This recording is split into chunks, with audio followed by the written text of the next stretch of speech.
Señor, aquí estamos una vez más, como aquellas personas que con ilusión peregrinan a esos lugares, Señor, allá en Israel, esos lugares que consideran sagrados. Así nosotros estamos hoy en esta peregrinación, en esta estación de cada domingo, Señor. Aquí hemos venido.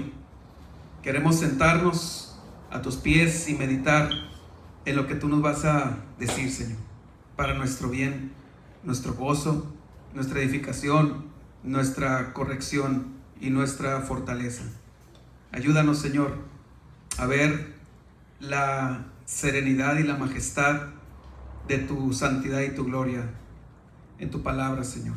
Y que esa gloria, como lo hizo con Juan, con Ezequiel, con Isaías, con Moisés, esa gloria nos cambie, Señor. Gracias, Padre, en el nombre de Jesús. Amén. Bien, hermanos, pues hoy estaba agendado un hermano, va a venir más adelante en el año, si Dios lo permite, y avisó, se disculpó hace como un mes. Y yo no quise recorrer el rol de los predicadores, porque entonces tendría que moverle él iba a predicar sobre Juan, que es la serie que trae Alonso y Víctor. Pero como yo sé que ellos se preparan 3 semanas o un mes antes, pues no quería trastornarles lo que ya me imaginaba, que ya habían avanzado ellos en su preparación si recorría los pasajes, ¿verdad, Víctor? Sí, así es. Entonces, ya, Víctor sobre todo ya me leyó la cartilla de que si yo necesito, ya me dijo la cantidad de horas y le creo. Entonces dije, bueno, pues no me queda otra más que yo relevarlo a este hermano que se llama Benjamín, un hermano que conozco de la iglesia metodista ya de hace algunos añitos. Va a venir más adelante él, y de hecho su hijo también nos va a compartir un día una escuela dominical también. Su hijo está estudiando en el Master's Seminary. El pasaje de hoy, hermanos, es Juan capítulo 12, versículo 37 hasta el 50. Vamos a leerlo, a considerarlo todo continuo, una lectura continua. Juan capítulo 12, versículo 37 al 50. Es probable que en sus Biblias el 37 tenga un segmento que está ahí. Está dividido, ¿verdad? El 36. Sí. Y luego a la mitad del 36 le meten un título al párrafo. Incredulidad de los judíos. Probablemente así dicen sus Biblias. Bien, vamos a leer a partir del título. Y dice así: estas cosas habló Jesús y se fue y se ocultó de ellos. ¿Cuáles cosas? Las del sermón anterior que nos compartió Víctor, ¿verdad? Que sería del 27 al 36 más o menos. ¿Se va comprendiendo, hermanos? Jesús anuncia su muerte. Por ejemplo, el versículo 27, un versículo muy impactante. Ahora está turbada mi alma. ¿Y qué diré? Padre, sálvame de esta hora. O sea, ayúdame a sacarle la vuelta a esta misión. No, mas para esto he llegado a esta hora. Padre, glorifica tu nombre. Bueno, todo ese pasaje nuestro hermano Víctor lo compartió. Entonces, ya con ese contexto, Jesús termina diciendo en el 36: entre tanto que tenéis la luz, creed en la luz, para que seáis hijos de luz. Estas cosas habló Jesús y se fue y se ocultó de ellos. Pero a pesar de que había hecho tantas señales delante de ellos, no creían en él, para que se cumpliese la palabra del profeta Isaías, que dijo: Señor, ¿quién ha creído a nuestro anuncio y a quién se ha revelado el brazo del Señor? Por esto no podían creer, porque también dijo Isaías: cegó los ojos de ellos y endureció su corazón, para que no vean con los ojos y entiendan con el corazón y se conviertan y yo los sane. Isaías dijo esto cuando vio su gloria y habló acerca de él. Con todo eso, aún de los gobernantes muchos creyeron en él, pero a causa de los fariseos no lo confesaban, para no ser expulsados de la sinagoga, porque amaban más la gloria de los hombres que la gloria de Dios. Jesús clamó y dijo: el que cree en mí, no cree en mí, sino en el que me envió. Y el que me ve, ve al que me envió. Yo, la luz, he venido al mundo, para que todo aquel que cree en mí no permanezca en tinieblas. Al que oye mis palabras y no las guarda, yo no le juzgo, porque no he venido a juzgar al mundo, sino a salvar al mundo. El que me rechaza y no recibe mis palabras, tiene quien le juzgue. La palabra que he hablado, ella le juzgará en el día postrero. Porque yo no he hablado por mi propia cuenta. El Padre que me envió, Él me dio mandamiento de lo que he de decir y de lo que he de hablar. Y sé que su mandamiento es vida eterna. Así pues, lo que yo hablo, lo hablo como el Padre me lo ha dicho.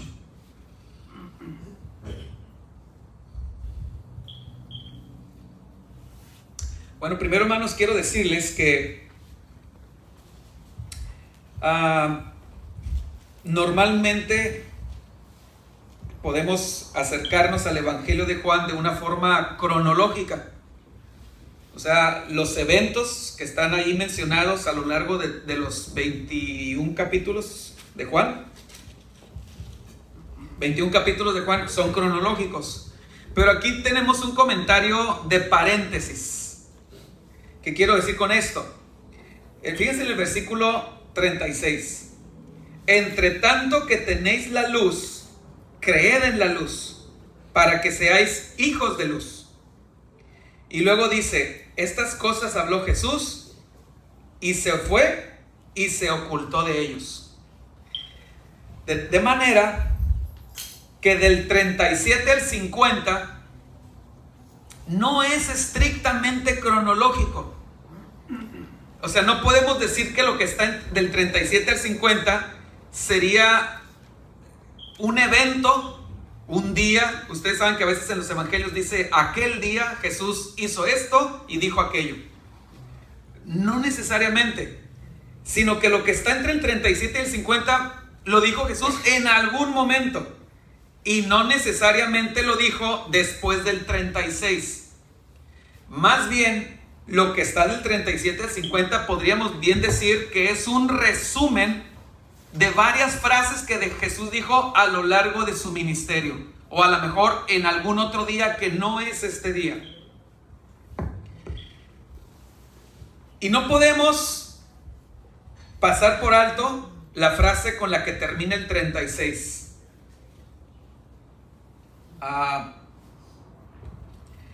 Estas cosas habló Jesús y se fue y se ocultó de ellos. Lo que Jesús ha dicho, ¿verdad? Por ejemplo, en el 35, aún por un poco está la luz entre vosotros. Se refería a él mismo, por un poco. ¿A qué se refiere con un poco? Jesús estaba diciendo que ya le quedaban pocos días a su ministerio.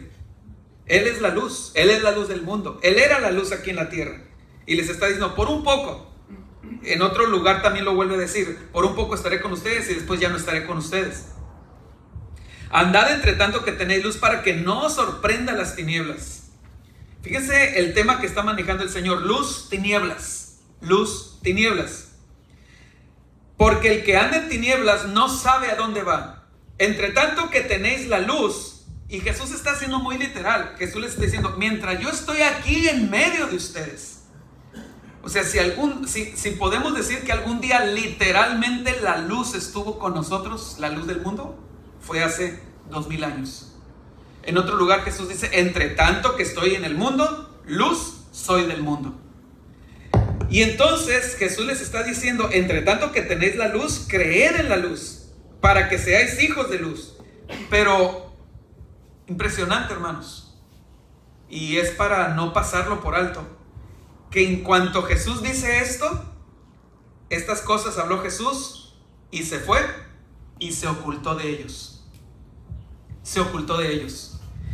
Él les está diciendo, mientras tienen la luz, aprovechen la luz para que sean hijos de la luz, pero después Él va y se oculta.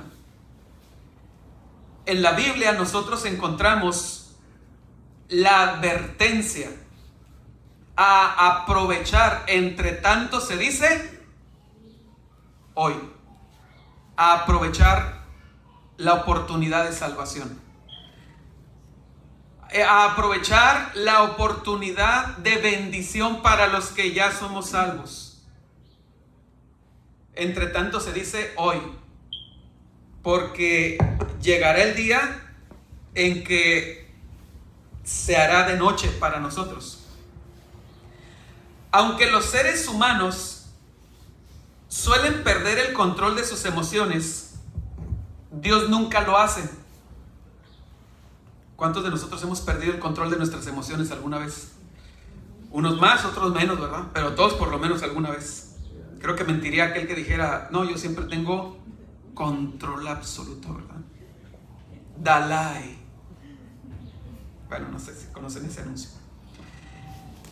Esto se ve más claramente. Dios nunca pierde el control. Nunca pierde el control. Esto se ve más claramente en su paciencia con los impíos, que ofenden continuamente la santidad divina. Continuamente. ¿Se ha puesto a pensar cuántas ofensas hace la humanidad completa contra un Dios santo? Un Dios que ni estaba obligado a crearnos y ni está obligado a sostenernos vivos. No, pero es que Dios es bueno. Sí, Dios es bueno, pero también es soberano. Y ser soberano significa que Él hace lo que quiere, como quiere, cuando quiere, donde quiere, con quien quiere, de la manera que quiere. No le tiene que pedir permiso a nadie para hacer lo que quiere y tampoco necesita de la ayuda de nadie para hacer lo que ha decidido hacer. Eso es soberanía. ¿Cuánto le ofendemos cada día?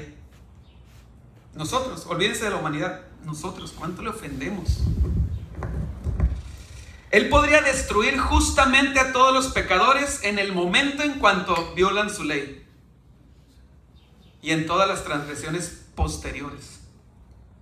En su lugar, Él los soporta, nos soporta pacientemente, muy pacientemente. Cada vez que nosotros hacemos lo que no debemos hacer o no hacemos lo que sí debemos hacer, hermano, olvídense que si estoy hablando de asesinar, adulterio, fornicación, asaltar un supermercado, estoy hablando de todos los matices de pecado, transgresiones que podemos hacer. Todos. Dios nos soporta pacientemente, nos extiende la esperanza de la salvación y la reconciliación.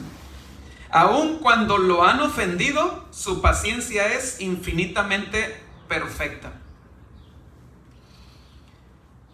Un predicador puritano describió la paciencia de Dios con estas palabras: los hombres grandes del mundo son rápidos en sus pasiones, pero no son tan veloces para perdonar las ofensas, o consideran de menor rango al ofensor, lo ven con desprecio que los ofende. Es el deseo o la falta de poder sobre el hombre lo que lo lleva a hacer cosas inapropiadas cuando lo provocan. El príncipe que puede refrenar su pasión es rey sobre sí mismo y sobre sus súbditos. Dios es lento para la ira porque tiene mucho poder.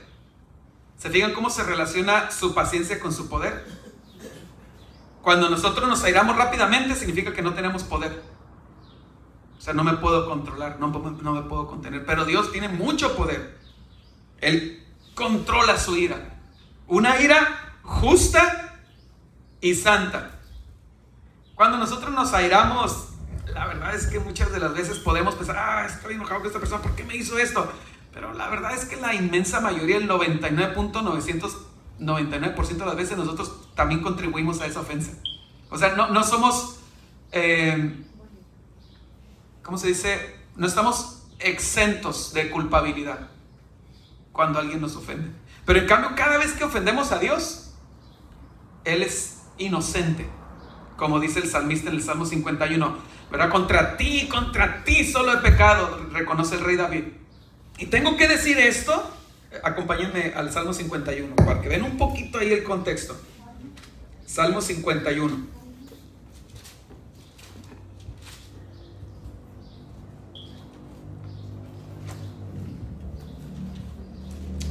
Salmo 51. ¿Lo tienen? Vamos a leer los primeros versículos. Ten piedad de mí. Por si alguien no conoce el contexto, el rey David escribe el Salmo 51 después de que había violado casi los 10 mandamientos. Y si nos ponemos a estudiarlo bien, seguramente violó los 10 mandamientos. ¿Sí? Cuando se mete con una mujer, Betsabé, una mujer que no era su esposa, y además manda matar a su esposo para quedarse con la mujer. Ten piedad de mí, oh Dios, conforme a tu misericordia, conforme a la multitud de tus piedades, borra mis rebeliones. ¿Cuántos no quisiéramos no tener malos antecedentes nunca delante de Dios? Mal historial, que quedara todo borrado. Sí. Podríamos andar por la vida y no solamente borrado delante de Dios, que ya ha quedado borrado, pero borrado más que nada delante de nuestro corazón, porque a veces no logramos salvar esa parte y nos está condenando y acusando y acusando. Imagínense qué fantástico, qué grande sería que yo pudiera andar por la vida convencido de algo que ya es un hecho, que Él me ha perdonado absolutamente todo y yo no le debo nada a Dios, pero yo todavía me sigo a veces martirizando, ¿verdad? Lávame más y más de mi maldad y límpiame de mi pecado, porque yo reconozco mis rebeliones y mi pecado está siempre delante de mí. Antes que cada uno de nosotros querramos echarle en cara las ofensas a la persona que ofende contra nosotros, tenemos que ver en qué nosotros hemos ofendido, para entonces poder otorgar misericordia. Porque si yo reconozco que he ofendido, o sea, si yo reconozco que esa persona me ofendió, pero no reconozco que yo he ofendido, si solo reconozco que esa persona me ofendió, no voy a ser tan misericordioso. Y quizá no voy a hacer nada misericordioso. Pero en cambio, si reconozco que yo he ofendido, entonces a la hora de demandar que la otra persona, de recordarle, tú me ofendiste, voy a actuar con misericordia porque soy consciente de mi propia maldad. Y mi pecado está siempre delante de mí. ¿Qué significa esa frase, hermanos? Versículo 3. Y mi pecado está siempre delante de mí, me persigue, mi conciencia me lo sigue diciendo. Contra ti solo he pecado y he hecho lo malo delante de tus ojos. Y luego miren esta frase extraña, las siguientes dos frases: para que seas reconocido justo en tu palabra y tenido por puro en tu juicio. Que quiero decirles, como a veces lo hago, que entre la frase, la palabra ojos y la palabra para, ahí hay una idea que no está escrita, pero es obvio que es esa. Y es esta idea: tengo que reconocer que así son las cosas. No puedo negar que así son las cosas. Esa es la frase. Fíjense cómo ahora va a cambiar nuestro entendimiento. Contra ti solo he pecado y he hecho lo malo delante de tus ojos. Tengo que reconocer que esa es la realidad. ¿Para qué? Para que seas reconocido justo en tu palabra y tenido por puro en tu juicio. ¿Qué significa eso? Que no puedo decir que tú, Dios, alguna vez actuaste mal contra mí. Toda la culpa es mía. Toda la culpa es mía.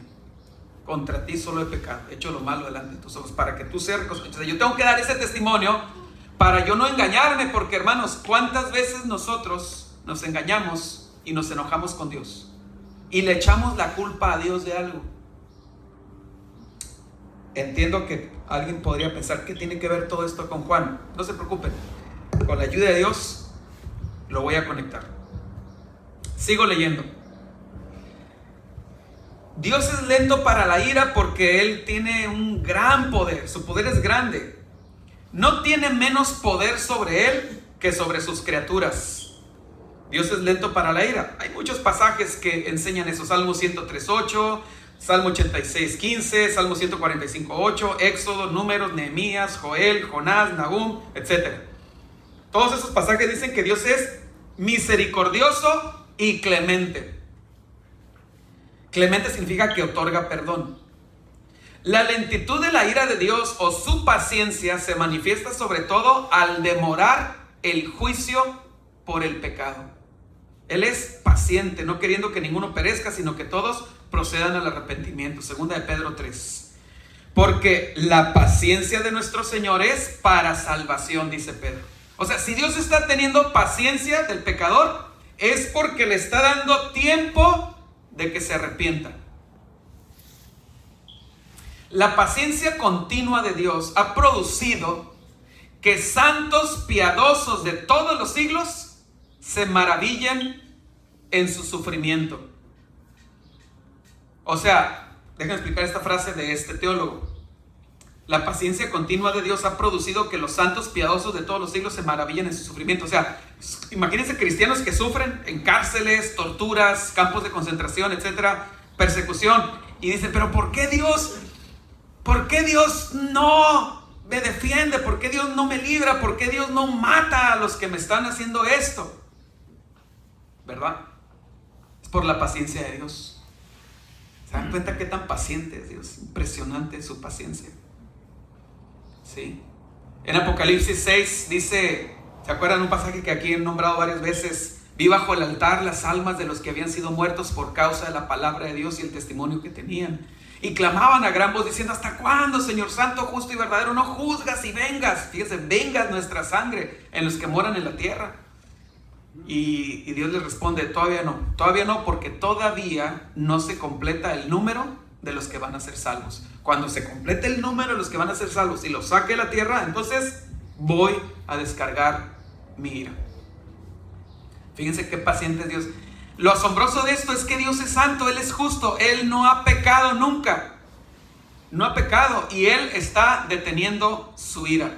Él con todo derecho ya hubiera destruido a sus enemigos. Y nosotros, que sí tenemos una cola del tamaño de una anaconda, una cola que nos pisen, queremos inmediatamente nosotros descargar nuestra furia sobre los que nos ofenden. ¿Sí se ve el contraste de lo que quiero decir? En palabras de A.W. Pink, otro teólogo, dice, cuán maravillosa es hoy la paciencia de Dios con el mundo. Las personas están pecando arbitrariamente por todas partes. La ley divina está pisoteada y se ha despreciado abiertamente al Dios mismo. Realmente sorprende que no haya acabado de una vez con quienes lo desafían tan descaradamente. Se me viene ahorita a la mente, por ejemplo, el desfile ese del orgullo gay, quién sabe dónde en Estados Unidos, donde ponen a un Jesús homosexual contorsionándose ahí con una cruz. Si no lo han visto, ni lo busquen. Ni lo busquen, para que van a manchar más su conciencia. Realmente, dice, ¿por qué no corta repentinamente al ateo altanero y al blasfemo patente, como hizo con Ananías y Zafira? ¿Por qué no los borra inmediatamente? ¿Sí? ¿Por qué no hace que la tierra se abra y devore a quienes persiguen a su pueblo? Como lo hizo con Datán y Abiram. ¿Se acuerdan que descendieron vivos al abismo ahí en el desierto? Estaban desafiando a Moisés y Dios dijo, se acabó. Abrió la tierra y vivos, ni les hicieron funeral, descendieron vivos al abismo. ¿Y qué con el cristiano apóstata? Donde se tolera y practica toda forma posible de pecado bajo la cobertura del nombre santo de Cristo. ¿Por qué no termina con estas abominaciones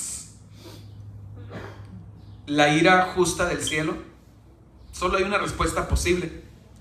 Porque Dios, como dice Pablo en Romanos, soporta con mucha paciencia los vasos de ira preparados para destrucción. Están preparados para destrucción, pero Dios los soporta.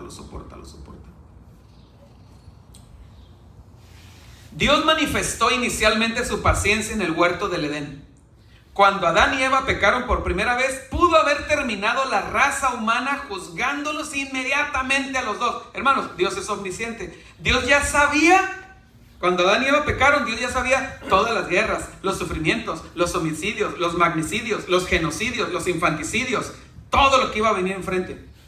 Y Dios no los destruyó inmediatamente. Los perdonó. Los perdonó. En cambio, permitió que Adán viviera 930 años. ¿Verdad? Por si queremos como un comparativo, una medida de qué tan paciente es Dios. 930 años. 930 años. Eso estableció su patrón duradero con los pecadores. Antes de juzgar a toda la humanidad en el diluvio, el Señor vio que la maldad del mundo era mucha sobre la tierra, y que todo designio del corazón, del pensamiento del corazón de ellos era de continuo. ¿Qué dice la Biblia? Solamente el mal. No dice eventualmente el mal, ocasionalmente el mal. Y dice además que en su corazón era su designio, o sea, ellos estaban planeando hacer el mal, hacer el mal, hacer el mal. Tal vez tú digas, no, pero es que yo no estoy planeando hacer el mal. Bueno, te voy a decir algo. Cuando no planeas hacer el bien, estás planeando hacer el mal. Porque el que sabe hacer lo bueno y no lo hace, le es pecado, dice Santiago. Cuando no planeas hacer el bien, y cuando digo hacer el bien no me refiero a que te juntes al Club Rotario o al Club de Leones o al desayunador del Padre Chava para que vayas a cooperar, a ayudar a servir a Benita ahí en la línea. No me refiero a eso. El más grande bien que puede hacer un ser humano, el más grande bien, por eso es que Jesús dijo que bueno, nomás hay uno, Dios. El más grande bien que puede hacer el ser humano es obedecer a Dios, honrar a Dios, hacer la voluntad de Dios. Cuando una persona, desde que nos despertamos y abrimos los ojos en las mañanas, no planeamos hacer el bien, ya estamos haciendo el mal por omisión. La raza humana se había vuelto tan malvada que Dios se arrepintió, en el sentido de, le pesó, de haber hecho al ser humano en la tierra, y le dolió en su corazón. Dice raeré, se me hace una palabra muy fuerte. Raer significa arrasar. Arrasar. Raeré de sobre la faz de la tierra a los hombres que he creado, desde el hombre hasta la bestia y hasta el reptil y las aves del cielo, pues me arrepiento de haberlos hecho. O sea, me pesa haberlos hecho. Como un comentario al margen, saliéndome poquito del tema, o más bien muchito del tema, pues es un hecho, hermanos, que el diluvio sucedió, Por si aquí alguien acaricia la idea de la evolución y que descendemos de un microbio que pasó por diferentes estadios, reptil, renacuajo, rana y todo eso, déjame decirte que consideres una vez más lo que crees, porque no hay ningún sustento para la evolución, pero hay todo el sustento para, por ejemplo, el diluvio. El diluvio. Hace como 25 o 30 años grabé, cuando usábamos los VHS, ¿se acuerdan que nos gustaba grabar documentales de la televisión, del Canal 11? Un documental del Canal 11 del Mar Caspio, trataba sobre el Mar Caspio, y unos científicos que yo me imagino que no iban a ninguna iglesia evangélica, pero ellos dan toda su explicación, y todavía tengo ese video, y ellos dicen, esto y esto y esto y esto que te estamos mostrando es evidencia de que hubo un diluvio universal. No citaron la Biblia, no dijeron, ¿verdad? No, pues que yo soy miembro de una iglesia y toco la alabanza. O sea, ellos simplemente son científicos y decían, porque la verdadera ciencia, ¿qué hace?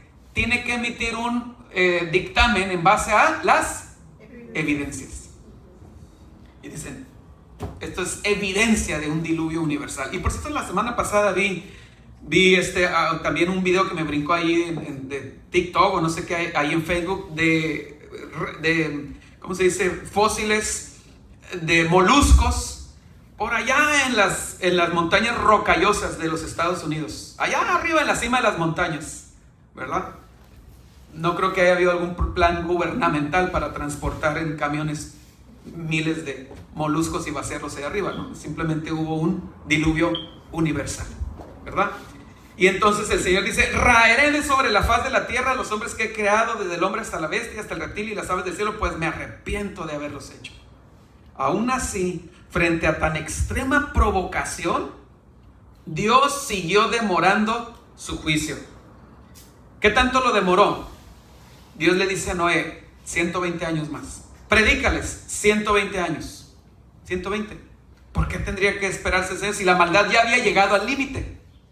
Pues todavía extiende su paciencia 120 años. Por eso es que se dice y se sabe que Noé tardó 120 años y era necesario, ¿verdad?, para construir un arca tan monumental, ¿sí?, tan grande.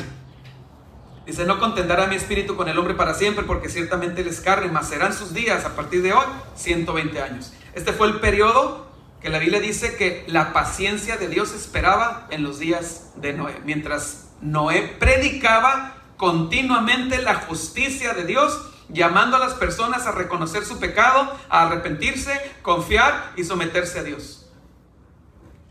A través de toda la historia humana, Dios ha mostrado una tolerancia notable con todas las naciones que lo han rechazado.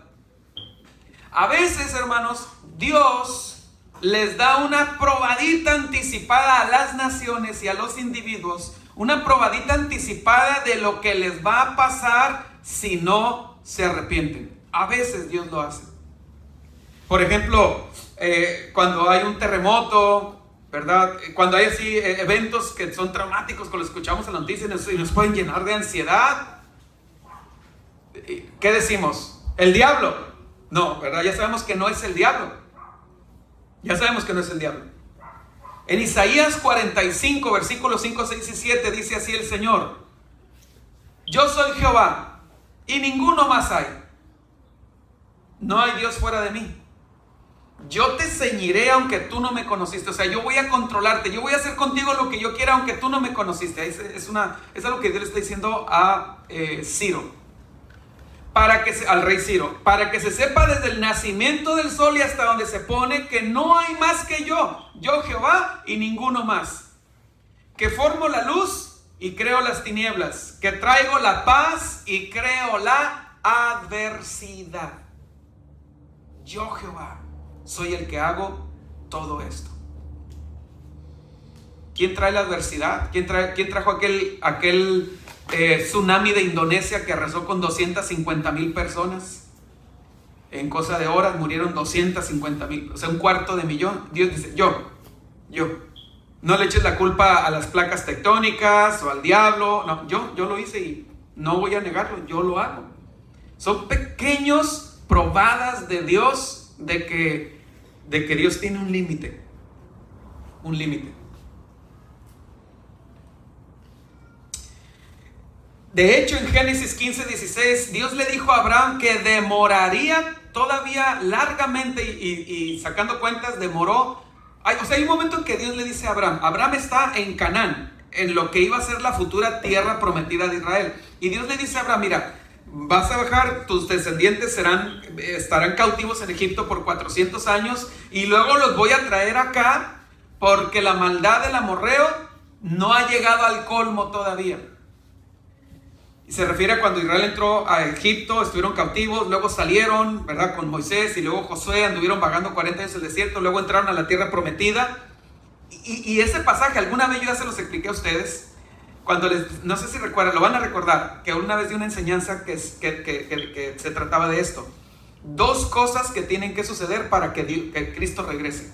Y les dije: primero, que la maldad llegue al límite.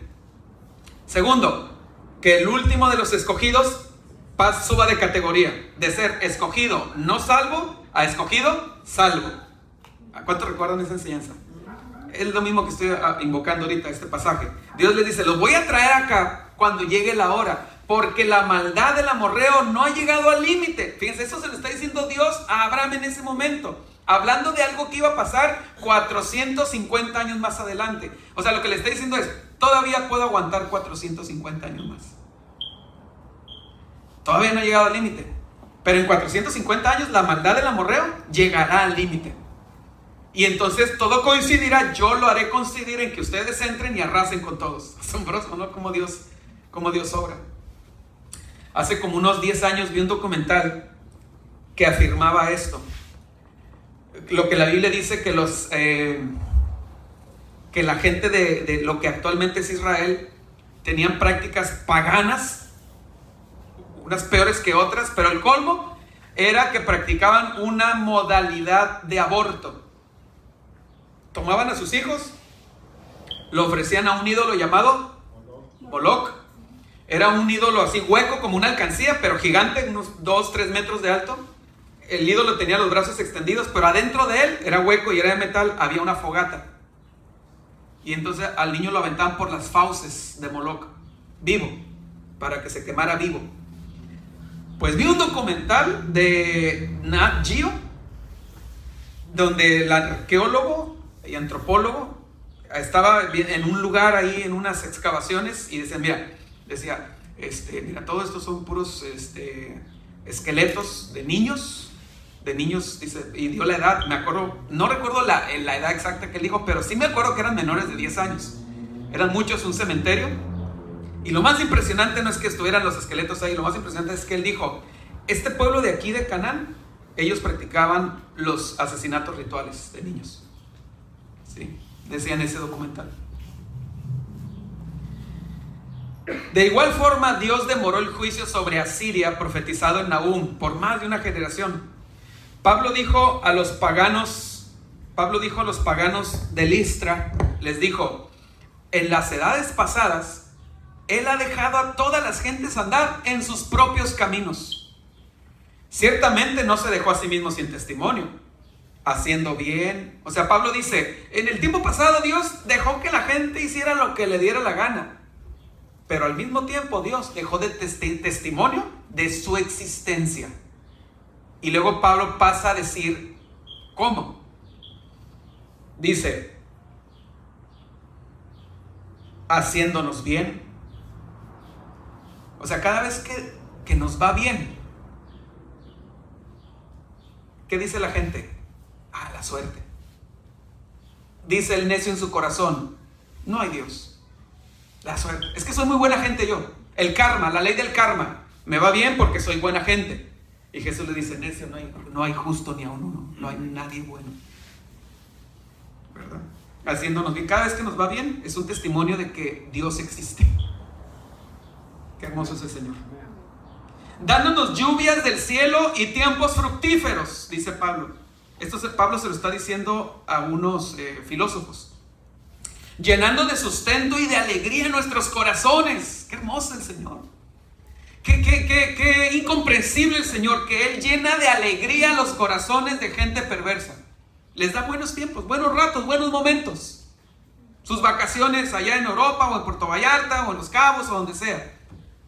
Sus comidas en buenos restaurantes, buen carro, buena casa, su penthouse, lo que sea. Y Dios dice, es que soy bueno, reconóceme. El apóstol declaró a los filósofos griegos en Atenas que Dios había pasado por alto los tiempos de esta ignorancia. Dios pasó por alto. O sea, ¿se acuerdan que alguna vez les explicó que Dios salvaba a crédito? Sí, Dios pasaba por alto. Esto es, había contenido toda la medida de su juicio por un cierto periodo de tiempo. Israel experimentó la paciencia de Dios más que ninguna otra nación. Y eso es un tema larguísimo que ya hemos ido esbozando con los años aquí en la iglesia. Israel, más que ninguna otra nación, experimentó la paciencia de Dios. A lo largo de su historia, el pueblo de Israel fue, como Esteban lo dijo en el Sanedrín, tercos y duros de corazón, torpes de oídos, siempre resisten al Espíritu Santo. En Jeremías, Dios reprendió así a Israel. Le dijo Dios a través de Jeremías, este fue tu camino desde tu juventud, que nunca oíste mi voz. Porque los hijos de Israel y los hijos de Judá no han hecho sino lo malo delante de mis ojos desde su juventud. Porque los hijos de Israel no han hecho más que provocarme a ira con la obra de sus manos.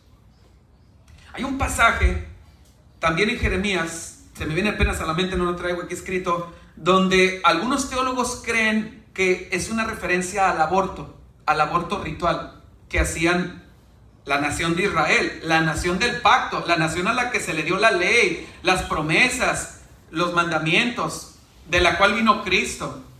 Es un pasaje que dice, no encontré la sangre de los inocentes en ningún otro lugar. La encontré en tus faldas, la sangre de los inocentes. Y se refiere a las mujeres de Israel. La sangre se refiere al acto de abortar, ¿no? El sangrado. Bien, aún así, a pesar de la continua provocación de Israel, Dios, misericordioso, perdonaba la maldad y no los destruía, y apartó muchas veces su ira y no despertó su enojo. Dios dijo al Israel extraviado: por amor de mi nombre diferiré mi ira. Diferir significa que la da en pagos, para no darla de golpe. Y cuando la da en pagos es porque, a ver, entre este pago de ira de Dios y este otro pago de ira de Dios, ¿qué espera Dios producir en las personas en este espacio en medio? Arrepentimiento. Arrepentimiento. Diferiré mi ira, y para alabanza mía la reprimiré para no destruirte. En Lucas, Jesús contó una parábola que ilustraba la paciencia de Dios con su pueblo. Dijo también esta parábola, Jesús: tenía un hombre una higuera plantada en su viña. O sea, Jesús narra esta parábola. Y vino a buscar fruto en ella y no lo halló. Y dijo al viñador: he aquí hace 3 años que vengo a buscar fruto en esta higuera y no la hallo. Córtala. Le dice el dueño de la viña al empleado, al encargado de darle mantenimiento a la viña. Le dice: córtala. ¿Para qué inutiliza también la tierra? ¿Verdad? Porque estaba absorbiendo los nutrientes de la tierra, esa viña infructuosa. Él entonces, el empleado, respondiendo, le dijo: Señor, déjala todavía este año, hasta que yo cave alrededor de ella y la abone. Y si diere fruto, bien, y si no, la cortarás después. Esta parábola se trata de la nación de Israel. En la Biblia, Israel es llamado tanto una olivo, como una vid, como una viña, como una higuera. Jesús va entrando a Jerusalén el día ese famoso del Domingo de Ramos, que fue en el calendario occidental, pues fue el domingo pasado, ¿verdad? Creo, el Domingo de Ramos, cuando va entrando en aquel asno. Pero antes de eso, él se acerca a una higuera y busca fruto y no encuentra. Y le da una orden, que es el único milagro destructivo. El único milagro destructivo que hace Jesús en todo su ministerio.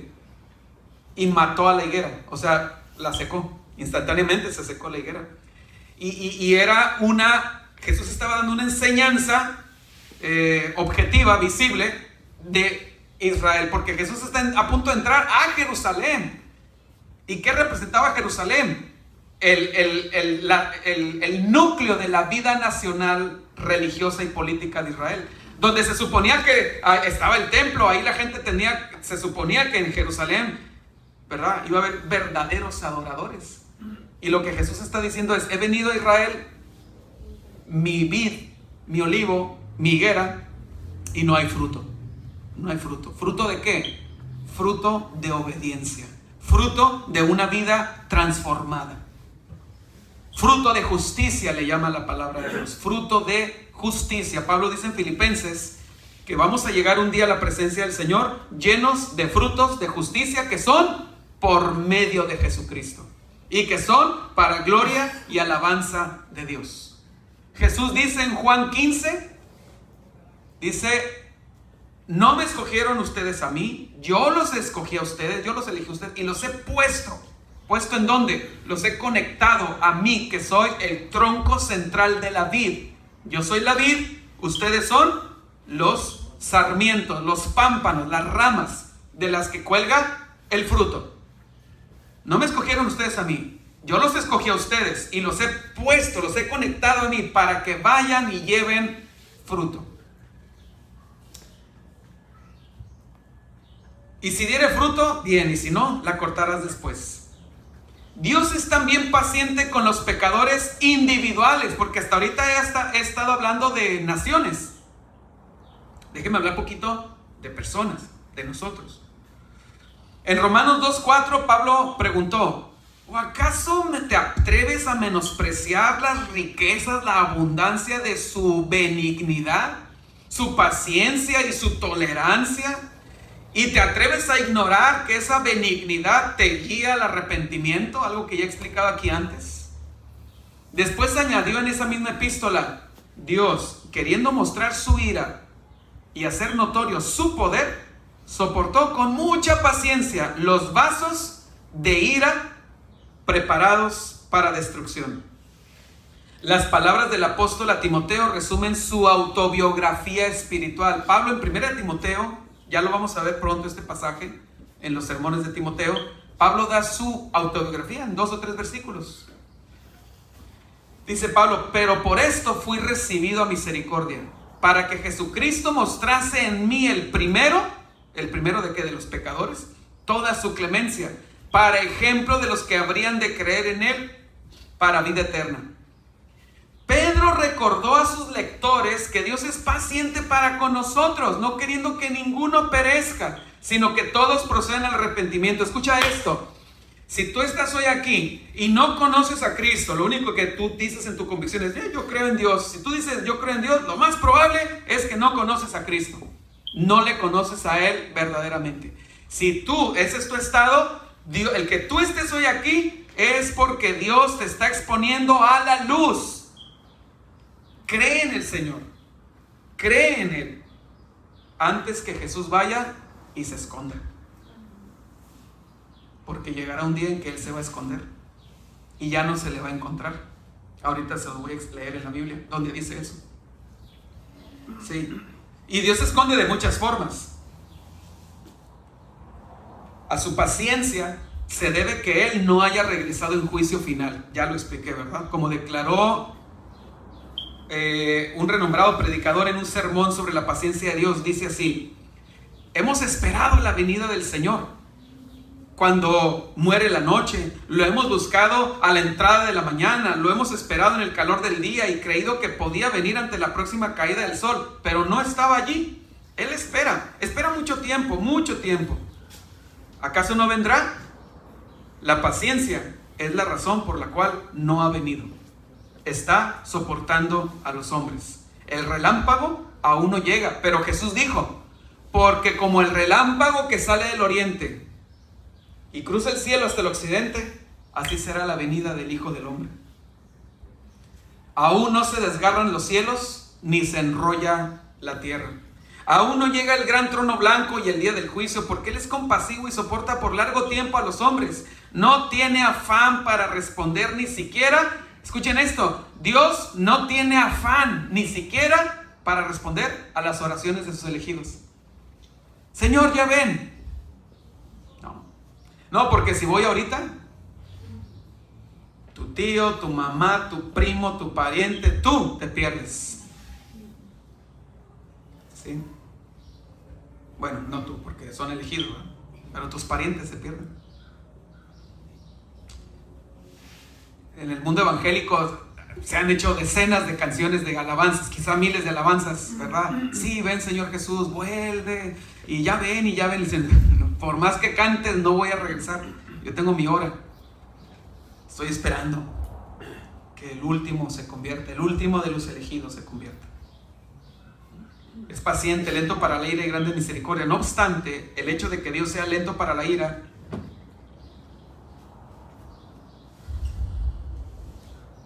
no quiere decir que sea incapaz de airarse, aunque los pecadores piensen de otra manera.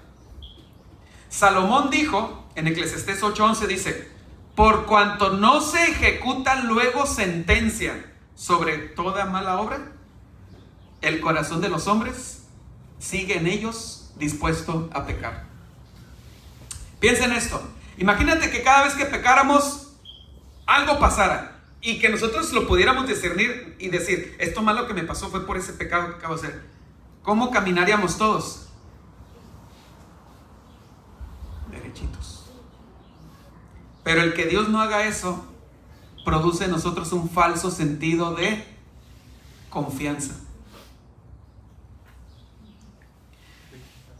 de complacencia con uno mismo, apapachamos el pecado, lo abrazamos, lo cultivamos de tantas formas. Segundo de Crónicas 36:15 describe la paciencia de Dios con el Israel rebelde. Por amor a su pueblo y al lugar donde habita el Señor, Dios de sus antepasados, con frecuencia les enviaba advertencias por medio de sus mensajeros. Pero en algún momento la paciencia de Dios se acabó. Cuando los israelitas se burlaban de los mensajeros de Dios, tenían en poco sus palabras y se mofaban de sus profetas, el Señor desató su ira contra el pueblo y ya no hubo remedio. Nehemías 9:30, Jeremías 44:22 y otros más. La paciencia de Dios con los pecadores al final se agotará, lo que es una advertencia leccionadora para quienes abusan de esta. Nunca abusemos, hermanos. Como dice el apóstol Pablo, no tengamos la gracia como excusa para pecar. Nunca tengamos la gracia como excusa. No nos confiemos. ¿Sí? El tiempo de la paciencia de Dios tiene un límite. Aunque es paciente con la mayoría, no está Él en el mismo nivel con todos. Eso es una realidad. Es un hecho, hermanos, es un hecho. Que la paciencia de Dios con unos por aquí está acá, con otros está acá, con otros está acá, con otros está acá. O sea, todavía tienen mecha y otros ya se les está acabando la mecha. Solo Dios lo sabe. Solo Dios lo sabe. Todo pecador tiene su tiempo para pecar, más allá del cual no debe proceder. Y para las personas particulares, el tiempo de vida, sea corto o largo, es el único tiempo de paciencia. El tiempo de la paciencia de Dios termina cuando el alma se separa del cuerpo. Solo este tiempo presente es lo que la Biblia le llama el día de la salvación. ¿Cuál es el día de la salvación tuya? Hoy. Hoy es el día, porque mañana, quién sabe.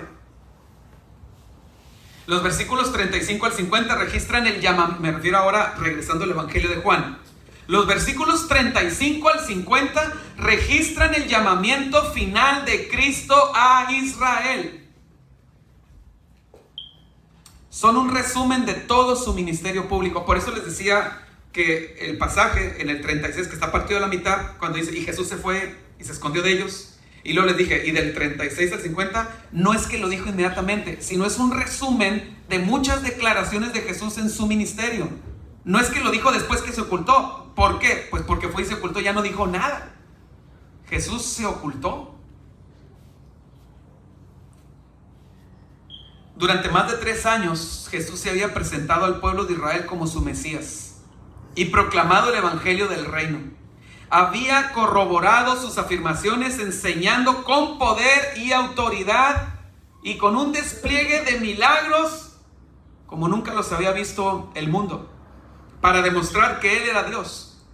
Aún así, Jesús se enfrentó en todo su ministerio con la incredulidad, el odio, la hostilidad, el rechazo, especialmente de quienes se suponía que lo tenían que respaldar y alentar a la población a seguirle a Él. O sea, de los líderes religiosos. Hermanos, los líderes religiosos, los que estuvieron por siglos enseñando cada Shabbat, cada sábado en las sinagogas y en el templo, que un día iba a venir el Mesías. Cuando vieron que apareció el Mesías, dijeron, este es el heredero. Vengan, vamos a apoderarnos de él y a matarlo.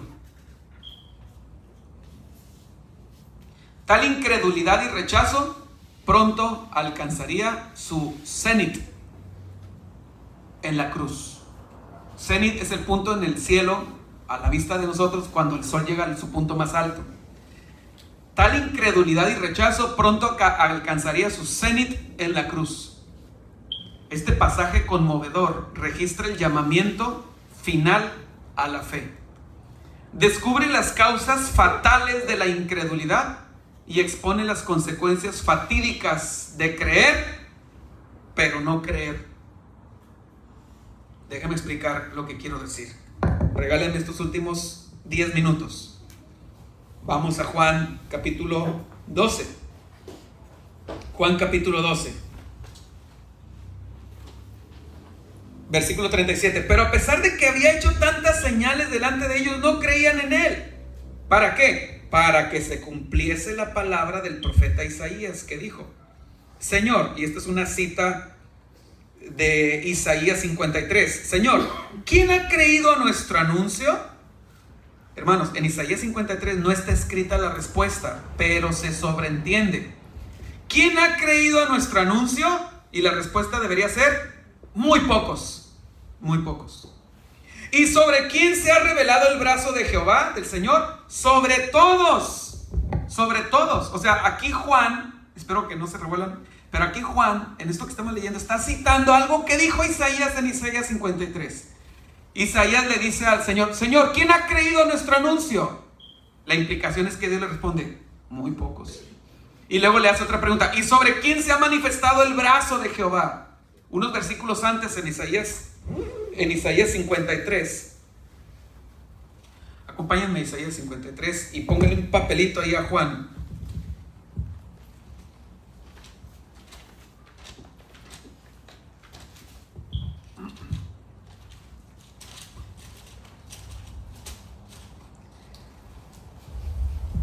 Isaías 53. ¿Lo tienen, hermanos?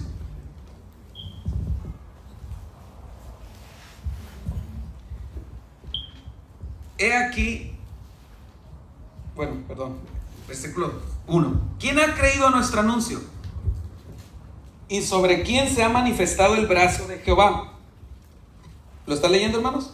Sí. Ese es el pasaje que está citando Juan.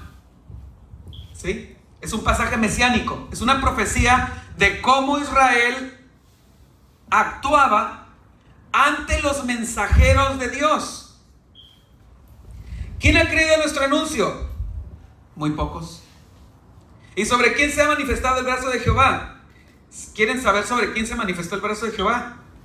Vamos ahí al versículo, al capítulo antes. Suban unos 1, 2, 3, 4, 5, 6 versículos hacia arriba, que estaría en el capítulo 52, versículo 10. Jehová desnudó su santo brazo ante los ojos de todas las naciones. Miren la pregunta del 53. ¿Y sobre quién se ha manifestado el brazo de Jehová? ¿Cuál es la respuesta? Todas las naciones. Y todos los confines de la tierra verán la salvación del Dios nuestro. En la metaforología bíblica, en el lenguaje figurado de la Biblia, el brazo de Dios significa poder, pero también significa salvación. ¿No es así? No es échame una mano. Estamos familiarizados con esa figura, ¿verdad? Échame una mano, ayúdame. Cuando Dios nos echa la mano para lo más importante. A lo mejor no te va a echar la mano para que salgas de tu crisis económica, o de tu enfermedad, o de tus problemas familiares, pero sí te ha echado la mano para salvarte y que no caigas al lago de fuego. ¿Qué es lo más importante? ¿Sí? Pero quiero que vean cómo lo dice en el versículo 10. Jehová, volteen para acá, hermanos. Jehová desnudó su santo brazo ante los ojos de todas las naciones. Eso es hermoso. Me impacta. ¿Saben por qué? ¿Saben qué significa esto? Esta es la kenosis. Filipenses 2. El cual, siendo en forma de Dios, cubierto de su gloria, no estimó el ser igual. Hablando de Jesús.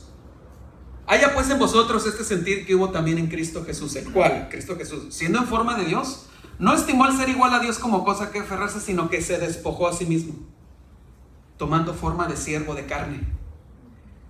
Dios desnudó su santo brazo ante los ojos de las naciones. Bendito sea el Señor. Se hizo carne, se despojó de su gloria y vino a salvarnos. Y se llamó Jesús, porque Jesús significa la salvación es de Jehová.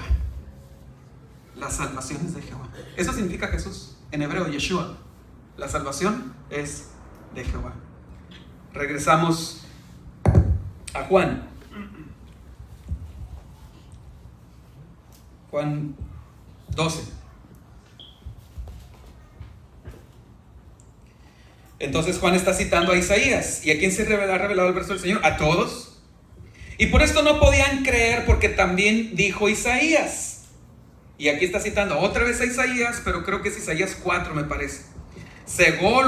Dios cegó los ojos de ellos y endureció su corazón para que no vean con los ojos y entiendan con el corazón, o sea, y para que no entiendan con el corazón, esa es la idea, y no se conviertan y yo no los sane. Sane significa salve.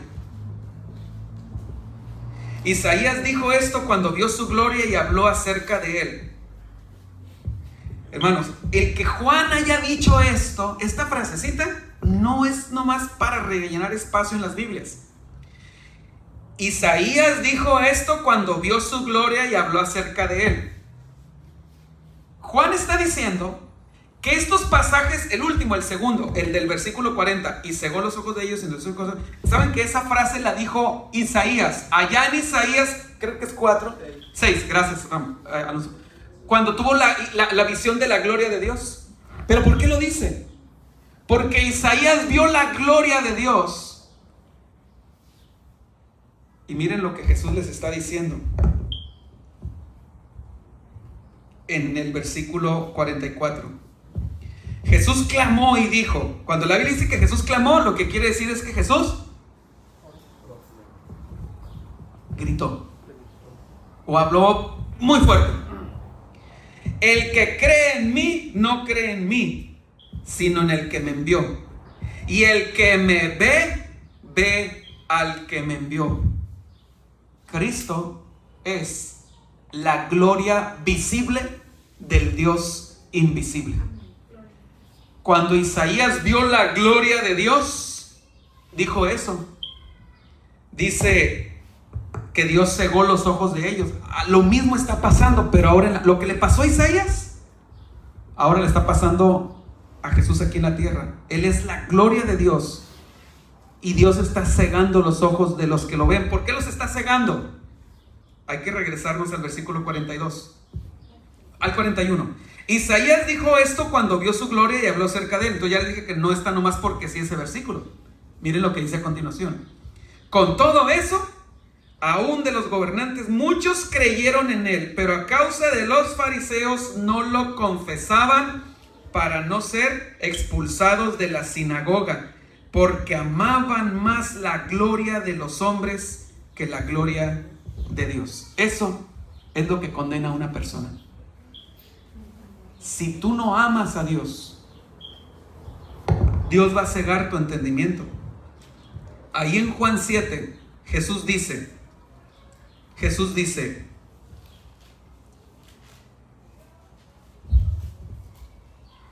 disculpe, denme unos momentos.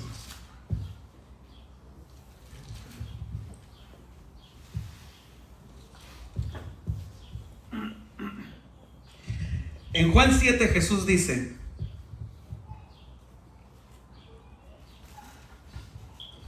a ver, disculpen hermanos, disculpen, vamos a seguir en Juan 12, vamos a leer unos versículos más para entonces poder llevarlos a Juan 7. En Juan 12 dice, 46, yo, la luz, he venido al mundo, para que todo aquel que cree en mí no permanezca en tinieblas. Al que oye mis palabras y no las guarda, yo no le juzgo, porque no he venido a juzgar al mundo, sino a salvar al mundo. A ver, ¿a qué vino Jesús en su primera venida? A salvar. Pero ya desde su primera venida, Él está sentando el marco legal para el juicio de los que no escuchan su voz. El marco legal es las palabras que yo he hablado. Yo ahorita vine a salvar. El Señor en su primera venida, hermanos. A ver, diferencias entre su primera y su segunda venida. En su primera venida, Jesús vino como siervo. En su segunda venida, el Señor viene como rey. En su primera venida, Él entró en un asno, humilde, manso.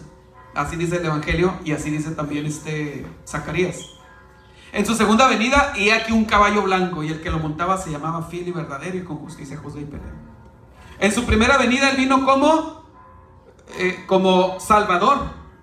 En su segunda venida, Él viene como juez. ¿sí? Él, en su primera venida, Él vino a darle fuerza al pábilo que humea. ¿Se acuerdan de ese pasaje? Y a fortalecer la caña cascada, la caña que se está quebrando por el pecado y el sufrimiento. Él viene a fortalecerla, a avivar el espíritu quebrantado. En su segunda venida, Él viene a pisar a sus enemigos. Y la Biblia lo pone en una imagen bien fuerte, donde Él pisa el lagar de la ira de Dios. Y Él está así, y hay un pasaje en Isaías donde dice: ¿por qué me preguntas qué estoy haciendo? Estoy pisando a mis enemigos. Y sí, todo esto que te ves aquí es la sangre de mis enemigos. Impresionante el cuadro que el Señor pone. El que me rechaza, versículo 48, y no recibe mis palabras, tiene quien le juzgue. La palabra que he hablado, ella le juzgará en el día posterior, porque yo no he hablado por mi propia cuenta. Yo no he hablado por mi propia cuenta. El Padre que me envió, Él me dio mandamiento de lo que he de decir y de lo que he de hablar. Y sé que su mandamiento es vida eterna. Así pues, lo que yo hablo, lo hablo como el Padre me lo ha dicho. Un comentario más rapidísimo es que Jesús no era autodidacta. Jesús no era autodidacta. No es que sea malo ser autodidacta, pero Jesús honró siempre al Padre. Yo hablo lo que yo he visto cerca de mi Padre, esas cosas digo yo. O sea, Jesús se respaldaba en la autoridad del Padre Celestial. Él hablaba con el poder. Por eso la gente decía: ningún hombre habló como este. Los fariseos, los líderes religiosos hablaban sus ocurrencias, sus propias interpretaciones, pero Jesús hablaba todo lo que escuchaba hablar a su Padre Celestial. Ahora sí, en Juan 7, Jesús dice, Juan 7:16, Jesús le respondió y dijo: mi doctrina no es mía, sino de aquel que me envió. El que quiera hacer la voluntad de Dios conocerá si la doctrina es de Dios o si yo hablo por mi propia cuenta. El que habla por su propia cuenta, su propia gloria busca. Pero el que busca la gloria del que le envió, este es verdadero. ¿A qué se refiere Jesús? A Él mismo. Y en Él, y no hay injusticia en Él. Ok, estoy aterrizando, hermanos. Por favor, pongan mucha atención. ¿Qué condenaba a Israel? Habían recibido la ley, los oráculos de Dios, el fuego en la montaña, las tablas de piedra, los profetas, el Mesías. Jesús le dice a la mujer samaritana: la salvación viene de los judíos, no de los samaritanos. ¿Qué los condenaba? Lo mismo que sigue condenando hoy a las personas. Y tengamos mucho cuidado de que eso no sea lo que nos condene. En Juan 12 Juan dice: con todo eso, aún de los gobernantes, muchos creyeron en Él, pero a causa de los fariseos no lo confesaban, para no ser expulsados de la sinagoga. La sinagoga en los días de Jesús era el lugar de socialización más fuerte, de pertenencia. Era tu club, era el lugar donde tú te sentías importante, donde eras valorado. Podías aprender, podías escalar en la escala social de Israel, en la escala religiosa de Israel, ¿verdad? Era el lugar donde se daban las conjuras políticas, los tratos políticos también, los tratos de poder, la sinagoga. Ellos no querían ser expulsados de la sinagoga. De hecho, a uno que había sido sanado de su ceguera, cuando lo llevan a interrogarlo, llaman a sus papás y le preguntan: oye, ¿este es su hijo? Y ellos no quisieron decir. Es cierto que Jesús les sanó.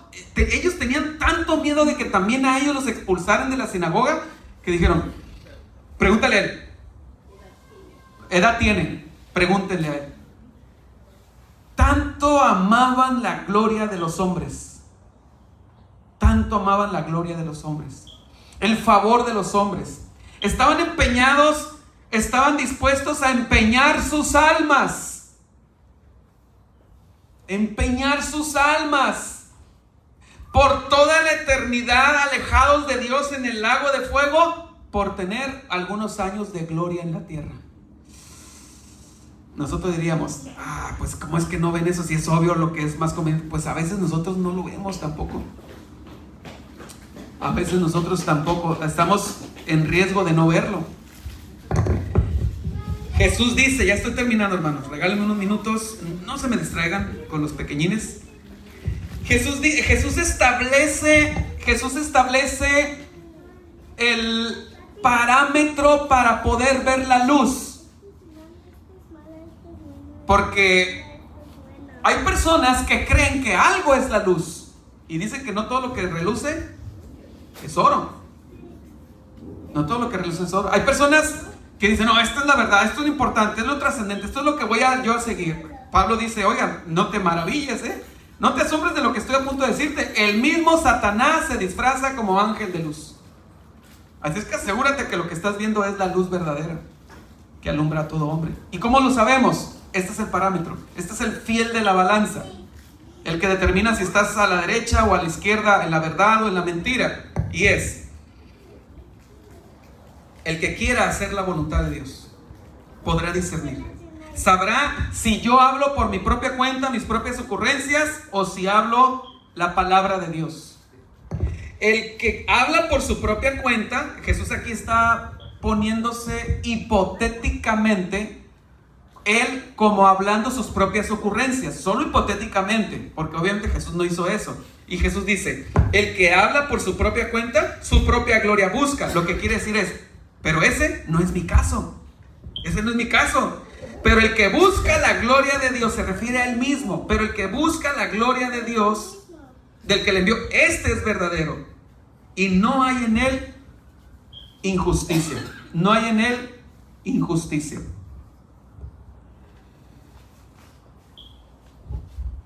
Hice una pequeña listita de algunas frases que siempre me han impactado por diferentes motivos mi vida. Son 13, 14, se las voy a leer muy rápido, no me lleva nada de tiempo. Escuchen esto, lo que el Señor dice.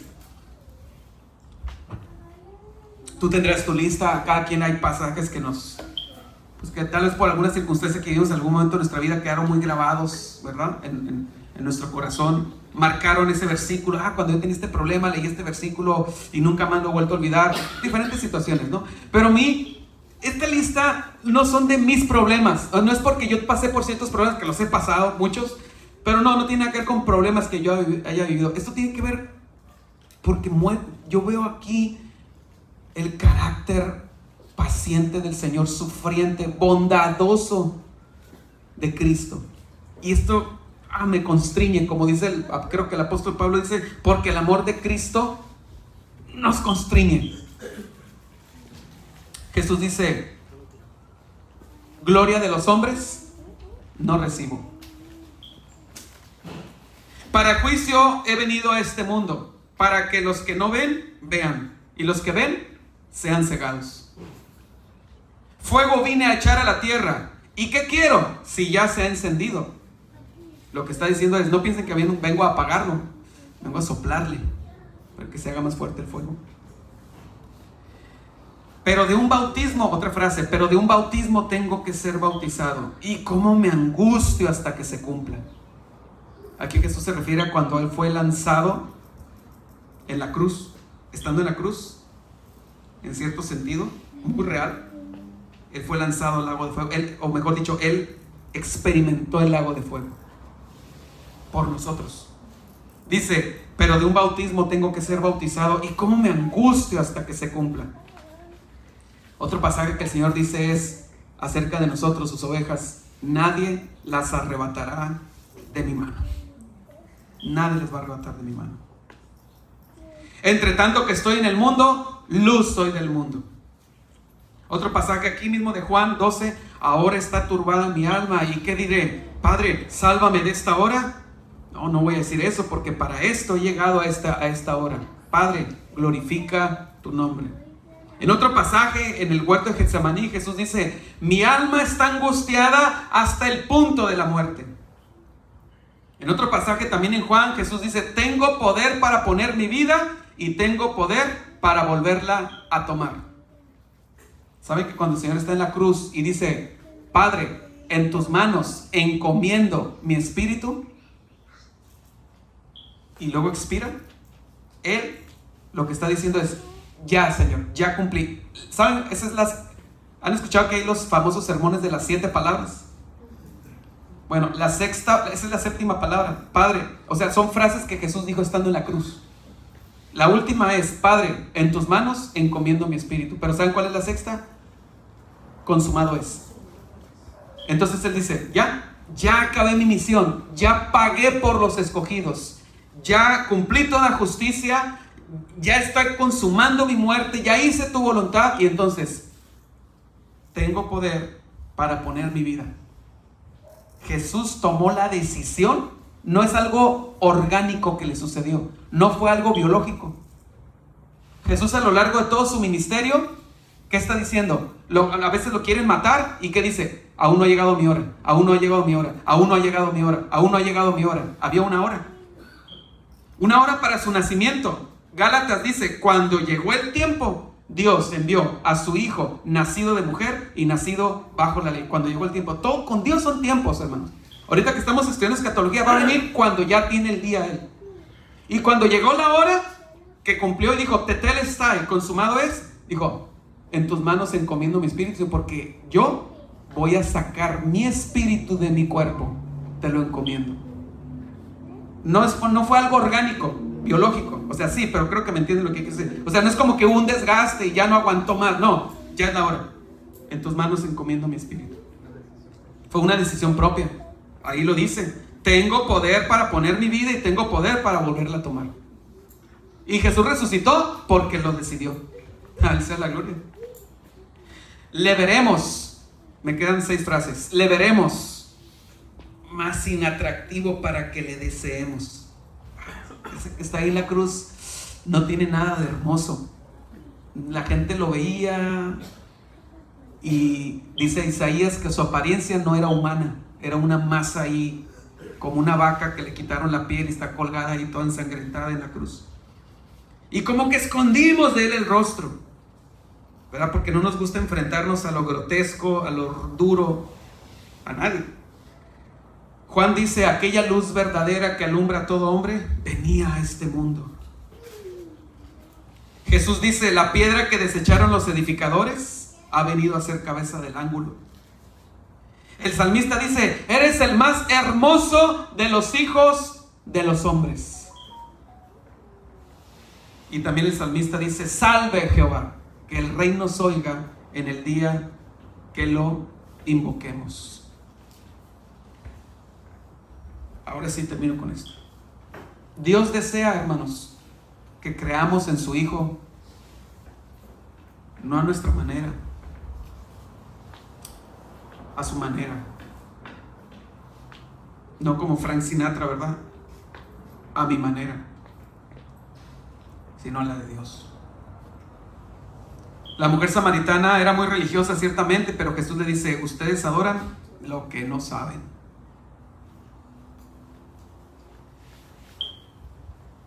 Hay personas que dicen, si Dios me sana, entonces le seguiré. Me haré misionero o lo que sea. Si Dios me sana, lo que está diciendo es, si Dios no me sana, que se vaya al cuerno. Si resulta cómodo o conveniente para mí, entonces iré a la iglesia. Si resulta cómodo o conveniente para mí, voy a la iglesia, ¿verdad? Si los planetas se alinean y el signo del zodiaco todo se alinea, entonces voy a la iglesia. Si resulta cómodo o conveniente para mí. El horario, la distancia, el transporte, lo que sea. Que me sienta bien, dispuesto. No voy a la iglesia porque el pastor es muy pecador o los sermones son muy duros. Mejor iré a esta otra porque acá me siento bien. La que está cerquita de mi casa. Paul Washer dice que la mejor iglesia no es la que está cerca de tu casa, sino que es la que está cerca de la Biblia.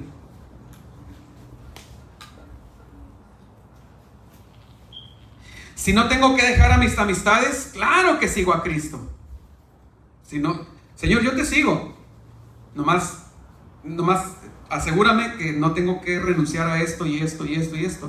No se les olvide que Cristo renunció a su trono en el cielo por nosotros. Si tengo que comprometer mi domingo, que lo tengo muy ocupado con mis actividades sociales, entonces seré cristiano. ya que me desocupe, deja que primero vaya y entierre a mis padres, le decía un hombre a Jesús, ¿verdad?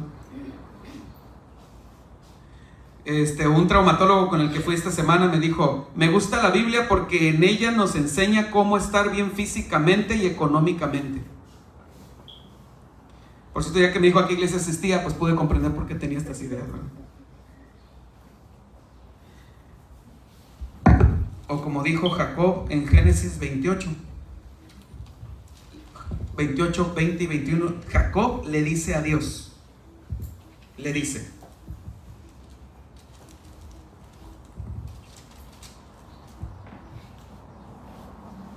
e hizo Jacob voto, o sea, una promesa con Dios: si fuere Dios conmigo y me guardare en este viaje en que voy, y me diere pan para comer y vestido para vestir, y si volviere en paz a casa de mi padre, Jehová será mi Dios.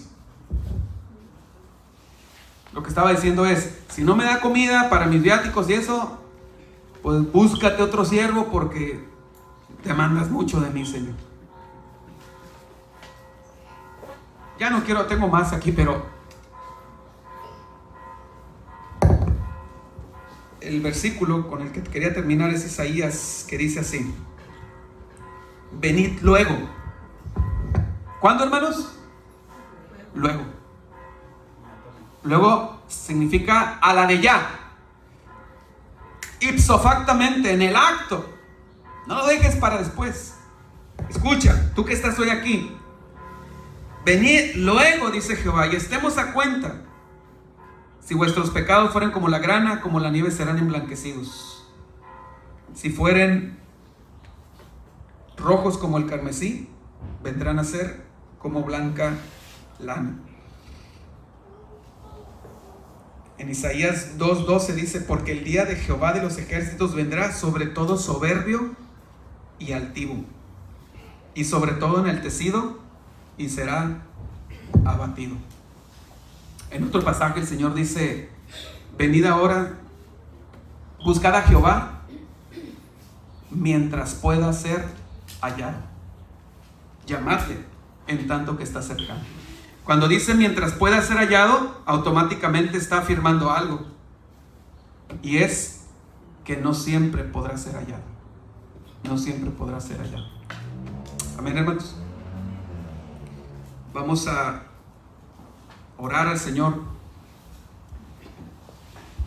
Una de las características más notables, si hubiera 3 características, el top 3 de la vida cristiana, lo que define a un cristiano, entre estas primeras 3 está la fe. Nosotros caminamos como viendo al invisible. Caminamos detrás de algo que no vemos. Por eso mucha gente no se rinde a Cristo. Cuando Dios le dice a Abraham: sal de tu tierra y de tu parentela, les voy a decir 2 o 3 cosas que Abraham no le dijo. Ah, claro que sí, Señor. Nomás dame la ubicación para buscarla en Google Maps para saber a dónde voy. Dame tiempo para empacar mis cosas, despedirme de la gente, cerrar mis negocios. Asegúrame que no me va a pasar nada, que siempre seré rico, próspero, guapo, saludable y triunfador. Y entonces te sigo. La Biblia no dice eso. Dios le dice a Abraham: sal de tu tierra y ve a la tierra que yo te voy a decir. Una de las cosas que definen la vida cristiana, en el top 3, junto con la obediencia y la confianza a sus promesas, está la fe. La fe, hermanos. Que el Señor nos ayude a todos a perseverar. Amén.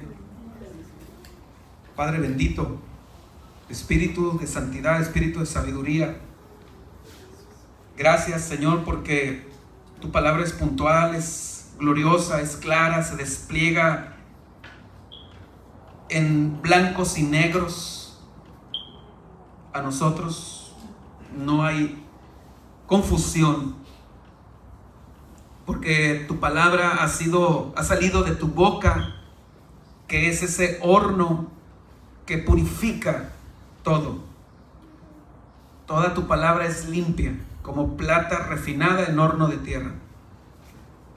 Gracias, Señor, porque aunque es más la responsabilidad, por escuchar estas verdades, también es mayor tu gracia y tu fortaleza, Señor.